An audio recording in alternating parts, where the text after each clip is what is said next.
사도신경하심으로 신앙 고백하겠습니다. 전능하사 천지를 만드신 하나님 아버지를 내가 믿사오며 그 외아들 우리 주 예수 그리스도를 믿사오니 이는 성령으로 잉태하사 동정녀 마리아에게 나시고 본디오 빌라도에게 고난을 받으사 십자가에 못 박혀 죽으시고 장사한 지 사흘 만에 죽은 자 가운데서 다시 살아나시며 하늘에 오르사 전능하신 하나님 우편에 앉아 계시다가 저리로서 산자와 죽은 자를 심판하러 오시리라. 성령을 믿사오며 거룩한 공회와 성도가 서로 교통하는 것과 죄를 사하여 주시는 것과 몸이 다시 사는 것과 영원히 사는 것을 믿사옵나이다. 아멘. 네, 찬송하시겠습니다. 찬송가 279장 인내하신 구세주여 찬송합니다. 279장입니다.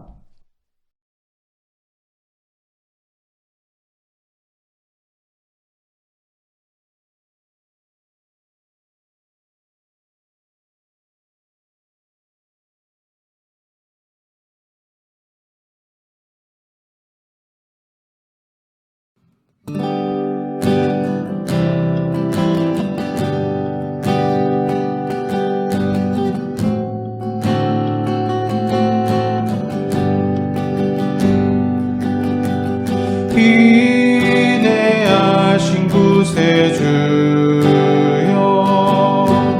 내가 비오니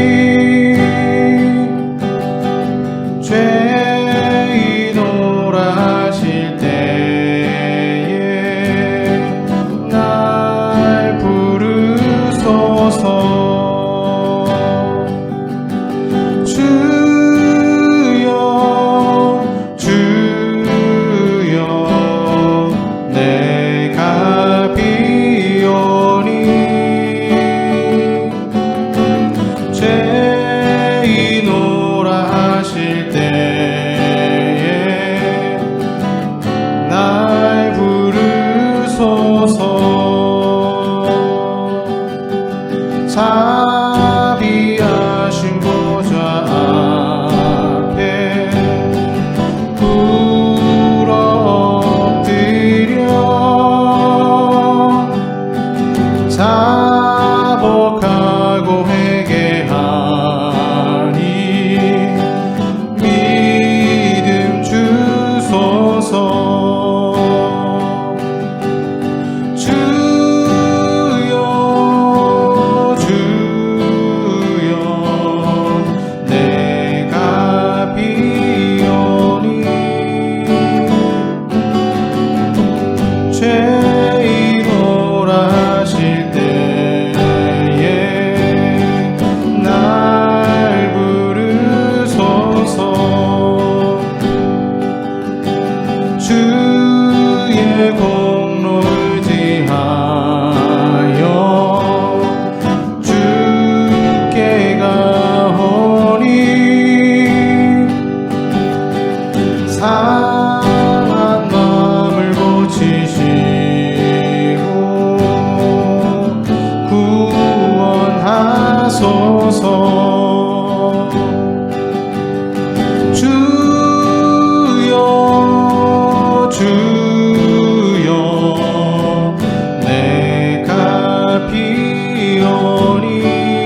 기도하겠습니다.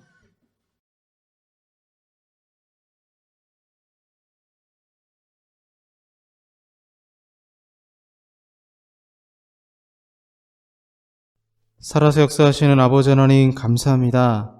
하루하루의 삶 가운데 함께 하시고 은혜 주신 아버지, 우리가 세상의 많은 일들로 실망하고 어려움을 겪지만 그럼에도 저 보좌의 지성소에 피를 가지고 가시는 그 대제사장 예수를 우리가 의지하며 나아갑니다. 물두멍에 손을 씻듯 우리의 죄를 회개하오니 주님 용서해 주시고 이 시간은 온전히 하나님께 집중하며 예배하게 하여 주시옵소서. 우리 마음의 괴로움과 고통의 모든 문제들을 다 내려놓게 하시고 온전히 하나님께만 영광 돌리는 귀한 예배의 시간이 되게 하여 주시옵소서. 특별히 고난 가운데 있는 성도들이 있습니다. 인생의 어두운 밤을 만나며 힘들어하는 백성들이 있습니다. 주님께서 불쌍히 여겨주시고 긍휼히 여겨주시며 치료할 자를 치료하시고 또한 구원할 자를 구원하시며 고통 가운데 있는 자에게 손을 내미사 그들을 붙드시고 인도하여 주시옵소서. 오늘도 주님 말씀 가운데 찾아와 주심을 좀 믿습니다. 온전히 부족한 종은 다 가려주시고 하나님만 드러나는 귀한 시간이 되게 하여 주시옵소서. 예수님 이름으로 기도합니다. 아멘. 네, 성경 말씀 사도행전 9장 3절에서 9절까지 말씀입니다. 사도행전 9장 3절에서 9절까지 말씀입니다. 네, 신약 201쪽이 되겠습니다. 신약 201쪽 사도행전 9장 3절에서 9절까지 말씀입니다. 봉독하겠습니다. 사울이 길을 가다가 다메섹에 가까이 이르더니 호련히 하늘로부터 빛이 그를 둘러 비추는지라. 땅에 엎드려져 들음에 소리가 있어 이르시되 사울아 사울아 내가 어찌하여 나를 박해하느냐 하시거늘 대답하되 주여 누구시니까 이르시되 나는 내가 박해하는 예수라. 너는 일어나 시내로 들어가라. 내가 행할 것을 내게 이를 자가 있느니라 하시니 같이 가던 사람들은 소리만 듣고 아무도 보지 못하여 말을 못하고 서 있더라.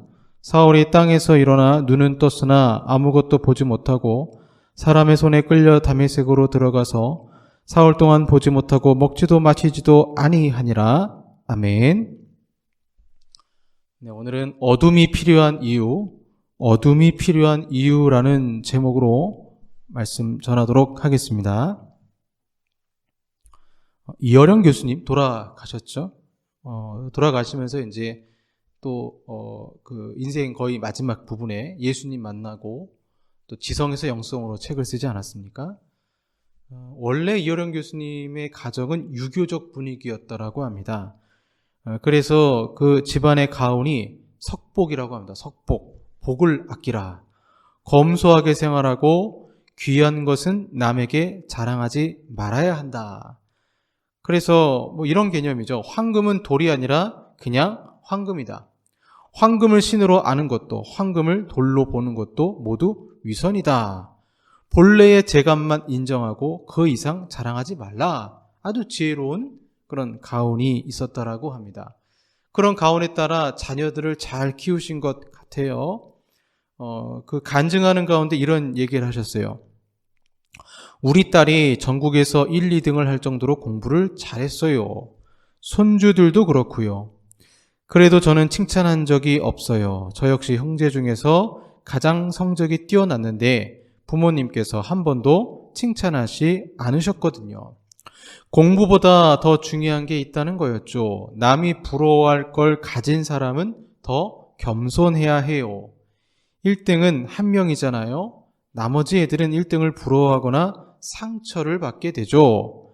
칭찬을 받지 않아도 자긍심을 가질 수 있다는 것만으로도 축복 아닌가요? 이 가훈에 따라서 겸손하라는 그런 가르침에 따라서 자녀들도요 다 대단한 사람들이죠. 그래서 그 스라에 이남 1녀를 두셨는데 큰딸 미나 씨는 대학을 3년 만에 조기 졸업하고 미국으로 건너가 로스쿨을 마치고 변호사가 됐고 또 같은 변호사랑 결혼했잖아요. 또 큰아들은 한국예술종합학교 영화과 교수로 가르치고 있고, 막내 아들은 컴퓨터 그래픽을 전공한 후 대학에서 애니메이션을 가르치고 있다고 합니다. 평생을 반듯하게 학문에만 힘쓴 부모의 영향을 받아서인지 자녀들 모두 어떤 사회의 지도자적 역할을 하고 있는 것이죠. 하지만 이여론 교수님의 그 삶 가운데 어둠이 오게 됩니다. 그 어둠은 본인의 문제가 아니고 큰딸 미나 씨가 15년 동안의 큰 인생의 고난을 겪으면서 이제 어둠이 찾아온 것이죠. 미나 씨에게 시련이 닥친 것은 1992년이었다고 합니다. 갑상선 암 판정을 받았고 수술을 했지만 1996년과 99년에 2차례나 암이 재발했습니다. 설상가상으로 유치원에 들어간 작은 아들이, 미나 씨의 아들이 ADHD, 주의력 결핍 과잉 행동 장애 판명을 받게 되었다고 합니다. 그래서 그녀는 본인이 암에 걸려서 아이까지 이 ADHD 이 자녀까지 돌봐야 되니까 얼마나 힘들겠어요. 그래서 이제 하와이로 가서 치료를 하게 되고, 그런 미나 씨를 보면서 야, 우리가 도와줄게, 한국으로 와라라고 제의를 한 것이죠. 엎친 데 덮친 격으로 미나 씨의 눈까지 점차 시력을 잃어가기 시작합니다. 이때 이여론 교수님이 기도를 하게 되죠. 하나님이 정말 살아계신다면, 내 딸을 고쳐준다면 내가 하나님 믿겠습니다. 뭐 이런 식으로 기도하셨다라고 합니다. 그런데 놀랍게도 하나님은 미나 씨를 고쳐주셨습니다. 시력은 점차 회복됐고 급기야 정상으로 돌아가서 미국 의사가 완치 판정을 내렸다라고 합니다. 기적이 일어난 거죠. 실로암의 기적이 일어난 것입니다. 그래서 찬양만 했던 실로암이 자신의 눈앞에 펼쳐졌던 것이죠. 그리고는 딸 미나 씨가 교회에서 간증하는 장면을 보고 이렇게 고백을 합니다. 내가 딸에게 아버지로서 못해준 것을 그분이 해주셨다면 대단한 것 아닙니까? 그렇다면 우리 딸이 가진 믿음을 나도 한번 가져보고 싶어진 거죠. 그래서 언젠가는 세례를 받을 예정입니다. 우리 딸은 확고한 신앙심을 가지고 있어요. 미국에서 가난한 교회를 돕고 외국 목사들의 동시 통역도 해주며 지내죠. 하지만 중요한 문제니까 종교에 대해서는 좀 더 시간이 지난 다음에 말할 수 있을 것 같아요. 한국에서 인문학 최고의 학자였던 자가 예수님을 믿게 된 것이죠. 그리고 미나 씨는 틈날 때마다 국제 전화로 전화하면서 예수님 믿으라고 계속 통화를 했다라고 합니다. 그러면 그 아버지 이여론 교수는 하늘에 계신 아버지만 아버지냐, 땅에서 살고 있는 아버지도 있다라면서 핀잔을 주기도 하고, 자기 딸이 너무 광신적인 기독교 아줌마가 되는 것 같아서 굉장히 싫었다라고 합니다. 그러나 암과 싸우면서 그것을 이겨낸 모습을 보면서 이여론 교수님은 예수님을 믿게 된 것입니다.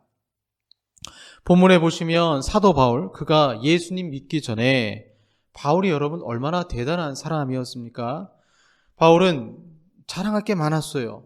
빌립보서 3장 5절과 6절에 나는 8일 만에 할례를 받고 이스라엘 족속이요 베냐민 지파요 히브리인 중에 히브리인이요 율법으로는 바리새인이요 열심으로는 교회를 박해하고 율법의 의로는 흠이 없는 자라라고 했습니다. 사도행전 22장 3절에서는 나는 유대인으로 길리기아 다소에서 났고 이 성에서 자라 가말리엘의 문화에서 우리 조상들의 율법에 엄한 교훈을 받았고 오늘 너희 모든 사람처럼 하나님께 대하여 열심히 있는 자라. 실제로 그랬습니다. 바울이 예수님 믿기 전에 당시 바리새인 중에 가말리엘을 스승으로 둔, 그래서 최고의 율법 학문을 배웠습니다. 오늘날로 치면 하버드대를 나온 것이죠. 그는 또한 로마 시민권자였습니다. 로마 시민권은 미국의 영주권보다 더 좋은 것이죠. 더 권력이 있어서 로마가 통치하는 모든 여행지 그냥 프리패스 통과할 수 있는, 그리고 본인이 원하면 재판의 과정 가운데 로마 황제에게 재판해달라고 요구할 수 있는 그런 권리가 있었습니다. 또한 본인을 베냐민 지파라고 소개합니다. 이 베냐민 지파에 사울왕이 있죠. 이스라엘 초대 왕 바로 사울왕이 속한 지파 베냐민 지파. 그러니 여러분 바울의 스펙은 굉장히 완벽합니다. 거기다가 더 무서운 것은 그가 율법에 열심히 있는 자라는 것입니다. 여러분, IQ가 좋은 사람이, 스펙이 좋은 사람이 계속 공부를 한다고 생각해 보세요. 율법을 철저히 지키려고 합니다. 얼마나 열심히 살았는지 스데반 집사가 순교할 때 돌을 던진 사람들의 옷을 맡았던 자가 바울인데, 그는 그 당시에 스데반 집사가 죽은 것을 당연히 여겼습니다. 신성모독을 했다라는 거죠. 그래서 여기에 멈추지 않고 저 신성모독하는 자들, 예수를 신으로 믿는 자들, 그거는 우상이야 하면서 예수 믿는 사람들을 내가 직접 잡으러 가겠어 하고는 오늘 본문에 다메섹으로 가는 그 도상, 그 길에서 놀랍게도 예수님을 만나게 된 것입니다. 그러니 그가 예수 믿는 사람을 붙잡아서 관에 넘기고, 그런 모든 동기들은요, 미움도 아니고 시기도 아니고 질투도 아니에요. 순수한 율법에 대한 순수한 마음이었던 것입니다. 그러나 여러분, 아무리 순수한 동기라 할지라도 그 방향이 잘못되면 그 열심이 오히려 하나님의 나라를 망칠 수도 있다라는 것이죠. 바울이 다메섹 도상에 가다가 하나님의 빛을 보게 됩니다. 3절 보시면 이렇게 나오죠. 사울이 길을 가다가 다메섹에 가까이 이르더니 호련히 하늘로부터 빛이 그를 둘러 비추는지라. 예루살렘에서 다메섹까지 가는 거리가, 그 길이 한 4일에서 6일 정도 걸린다고 합니다. 지루한 길이겠죠. 거의 다메섹에 다다랐을 때 초자연적인 현상이 일어난 것입니다. 그래서 호련히 빛을 보게 되는데, 이 호련히라는 것은 갑자기 뜻밖에라는 의미가 있어요. 그리고 이것은 누가가 사용했을 때는 신현, 하나님의 현현을 의미합니다. 호련히, 빛, 소리 등은 다 하나님의 등장을 표시합니다. 유대인들에게 소리와 함께 동반하여 나타내는 강한 빛은 하나님의 계시가 일어나고 있음을 보여주는 것이죠. 특별히 왜 다메섹 도상에서 이 사도 바울을 부르시는데, 이 모습이 구약의 무엇과 같냐면 출애굽기에 나오는 모세의 부르심과 같아요. 사울아 사울아 이렇게 부르시죠. 모세를 부르실 때도 호렙산에서 떨기나무 불꽃으로 임재하셔서 보여주셨을 때 모세야 모세야 2번 불러주셨어요. 그리고 모세도 바울도 다 자기 열심이 있었던 사람들이에요. 모세는 자기 열심으로 히브리 사람 변호하다가 애굽 사람을 죽여서 광야로 갔고, 사도 바울도 자기 열심으로 예수 믿는 사람들을 잡아 죽이려고 했습니다. 모세와 바울 다 열심의 방향이 잘못되어 있었던 것입니다. 참 성경은요, 방향은 잘못돼도 열심히 사는 사람들을 부르세요. 모세도 그렇고 바울도 그렇고 다윗도 목동이었잖아요. 베드로는 얼마나 열심히 물고기를 잡았습니까? 방향만 잘못됐을 뿐입니다. 주님은 바울이 예수 믿는 사람 핍박하는 것을 바울아 바울아 사울아 사울아 네가 어찌하여 나를 핍박하느냐 말씀을 하세요. 그런데 사울은, 이제 바울로 이름 바뀌죠. 바울은 하나님을 핍박한 적이 없어요. 놀란 거죠. 내가 감히 어떻게 하나님을 박해합니까? 그러자 5절에 대답하여되 주여 누구시니까? 이르시되 나는 내가 박해하는 예수라. 자, 박해하는 예수라고 말씀하십니다. 사실 다른 예수님이 자기 자신을 다르게 말할 수도 있어요. 어떻게 말할 수 있을까요? 나는 하나님의 아들이다. 나는 그리스도다. 그런데 예수라고 하신 거예요. 예수. 왜? 스데반 집사가 사도행전 7장 56절에 돌에 맞아 순교할 때 그가 자리에서 일어나서 하늘을 우러러보면서 기도하잖아요. 그때 뭘 봅니까? 저 하늘의 보좌에서 일어서신 예수님을 보게 됩니다. 그걸 생생하게 묘사하는 거예요. 그러니까 바울이 들었을 때 예수라는 얘기를 정확히 들었어요. 스데반 집사가 예수라는 얘기를 정확히 했기 때문에 봐라, 네가 스데반 집사 죽였지? 그 스데반 집사가 누구를 고백했냐? 예수를 고백했다. 그 말은 뭡니까? 네가 지금 나를 박해하고 있었다라고 말씀하시는 거예요. 바울은 아마 여기에서 예수님을 박해하는 것이 성도들을 박해하는 것이고, 그렇다면 교회의 머리는 예수님이구나라는 어떤 공동체적 의미도 배웠을 것입니다. 그래서 지금의 그 사울의 이름을 부르시면서 내가 예수다라고 말씀하시고 본인이 그리스도인들의 믿음의 대상인 예수 자신임을 강조하는 것입니다. 이렇게 되면 바울은 곤란한 입장에 처해지는 것입니다. 하나님의 아들도 아니고 하나님도 아니고 예수라고 하시니 그 스데반 집사를 죽였던 그 장면이 떠오르게 됩니다. 나중에 바울은 자신을 죄인 중에 괴수라고 합니다. 왜? 스데반 집사를 죽이는 그 장면 가운데 본인이 동조했었기 때문에 그렇습니다. 마땅히 죽어야 될 자신이 안 죽고 죄가 없는 의인을 죽였다는 것에 굉장히 죄책감에 시달렸을 것입니다. 나는 죄가 없다고 생각한 사람을 엄청난 죄를 저질러서 그 사람을 죽였구나. 하나님을 향한 열심이 오히려 하나님을 핍박하는 일을 행했던 것입니다. 그런데 그때 주님은 8절 보시면 사울이 땅에서 일어나 눈은 떴으나 아무것도 보지 못하고 사람의 손에 끌려 다메섹으로 들어가서 9절에 사흘 동안 보지 못하고 먹지도 마시지도 아니하니라. 이런 일련의 과정으로 인도하신 것입니다. 사울의 회심은 그 자신을 포함하여 그 어떠한 사람도 상상하지 못한 매우 놀랍고도 갑작스러운 사건이었습니다. 사람들은 그 소리가 웅웅거리는 소리였지 번개치는 소리였지 이게 음성으로는 들리진 않았던 것이죠. 그가 다메섹 도상에서 부활하신 예수님을 만난 사건이 일어난 것입니다. 그리고는 하나님은 그의 육적인 눈을 감기게 하십니다. 앞을 못 보게 하세요. 깜깜함을 주십니다. 그 캄캄함이 3일이었습니다. 그런데 여러분, 이 3일은 굉장히 귀중한 시간이었습니다. 이 3일의 시간을 통해서 사울은 이전과는 완전히 다른 사람이 됐던 것입니다. 아, 내가 예수 믿는 사람을 핍박했구나. 아, 내가 주님을 핍박했구나. 내가 율법을 향한 열심이 오히려 하나님의 나라를 망치고 있었구나. 그는 육적으로 잠시 눈멀게 되었으나 그로 인해 영적 어둠에 처했던 자신의 현실을 깨닫게 되었을 뿐 아니라 그 어둠 속에서 세상의 참 빛이신 예수 그리스도를 삶의 주인으로 영접하게 된 것입니다. 참 희한하죠?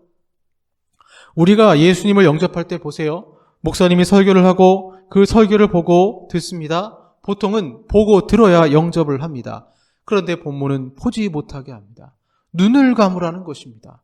그렇다면 여러분, 왜 예수님은 바울을 3일 동안 눈을 감게 하셨을까요? 마찬가지입니다. 우리도 인생에 어두운 밤이 필요할 때가 있습니다. 우리 인생에 어두움을 허락하실 때가 있습니다. 아무것도 보지 못하게 하시고 오직 어둠에 갇혀 지내게 하실 때가 있습니다. 이는 의도적인 하나님의 인도하심입니다. 마치 이 과정이 뭐와 같냐면 예수님께서 십자가에서 죽으시고 그 다음에 무덤에서 내려가사 3일 동안의 어둠을 체험하시고 그 다음에 부활하신 그 장면이 너무나도 오버랩되는 장면입니다.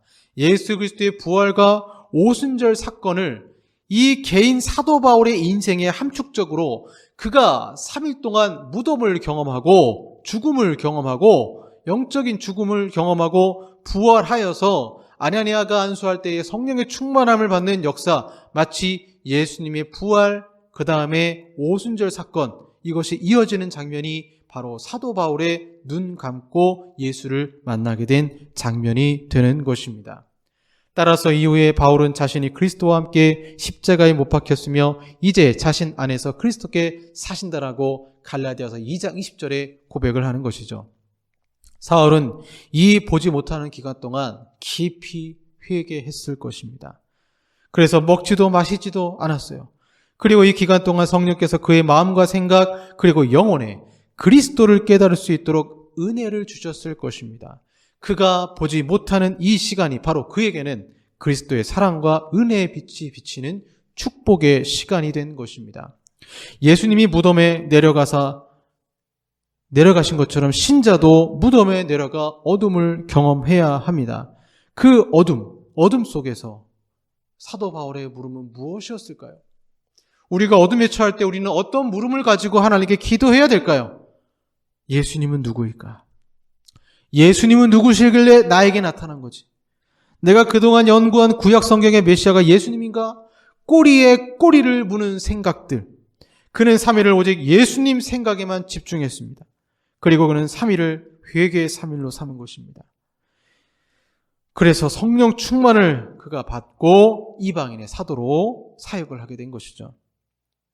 이어령 교수님, 저는 이분이 단순히 딸 미나 씨의 눈이 낮게 되어서 그 병이 치료되어서 예수님을 믿었다고 생각하지 않습니다.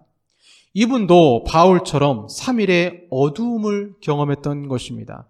처절하게 생각한 것입니다. 예수님은 누구시지? 하나님은 어떤 분이시지? 그리고 인격적인 예수를 고백한 것입니다. 사랑하는 여러분, 우리는 강제적으로 이 어두움을 만날 수도 있습니다. 언제 만날까요? 간단합니다. 눈을 감을 때입니다. 기도할 때입니다. 우리는 기도할 때 눈을 감습니다. 그래서 기도는 눈을 감고 집중적으로 예수님을 생각하고 그분께 대화하는 것입니다. 우리 인생에 어둠이 필요할 때가 있습니다. 모든 세상의 것들을 다 차단하고 예수님만 생각하는 그 어둠이 필요할 때가 있습니다. 오히려 마음의 눈을 감을 때 떠지기도 합니다. 그러니 여러분, 어둠에 처하게 될 때 그 고난에만 집중하지 마세요. 현재 어려움에만 집중하지 마세요. 예수님께 집중하세요. 밝은 빛이 임하고 우리 인생은 변화될 것입니다. 어둠 속에서 처절하게 생각하십시오. 생명의 빛이 밝게 빛날 것입니다. 기도하겠습니다.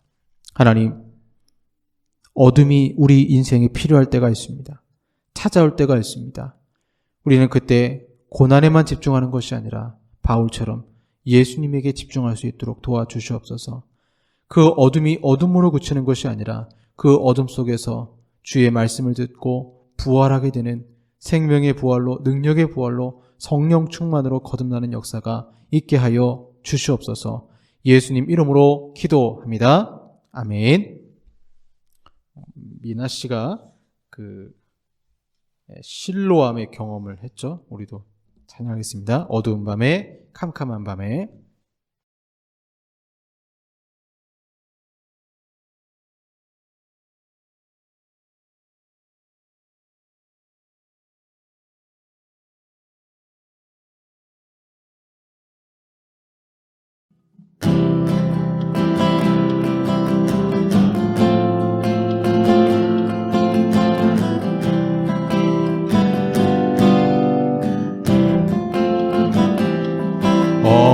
어두운 밤에, 캄캄한 밤에 새벽을 찾아 떠난다.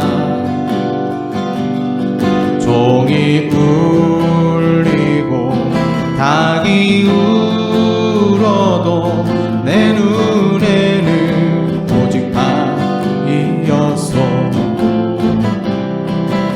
우리가 처음 만난 그때는 차가운 새벽이었소. 주님 맘속에 여며 있음을 나는 느낄 수가 있었소. 오 주여, 당신께 감사하리라. 실로암 내게 주심을, 나에게 영원한 사랑 속에서 떠나지 않게 하소서. 오 주여, 당신께 감사하리라. 실로암 내게 주심을, 나에게 영원한 사랑 속에서 떠나지 않게 하소서.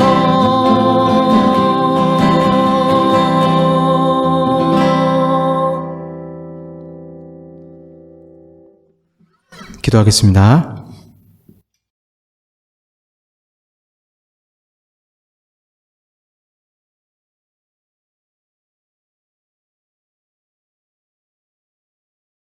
하나님 아버지, 어두운 밤에, 캄캄한 밤에 새벽과 저녁에 기도하는 우리 많은 성도들 있지 않습니까?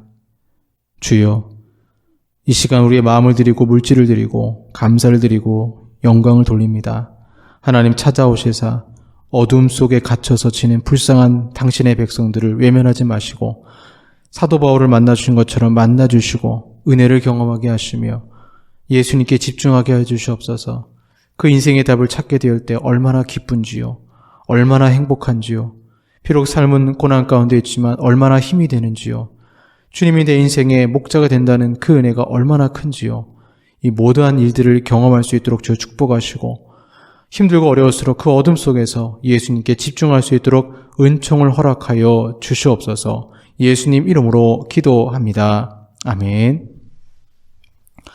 지금은 우리 구주 예수 그리스도의 은혜와 성부 하나님의 사랑하심과 성령 하나님의 교제교통 역사하심이 어둠 가운데 주님께 집중하며 승리하게 원하는 우리 사랑하는 성도들과 한국교회 위에 영원토록 함께 있을지어다. 아멘.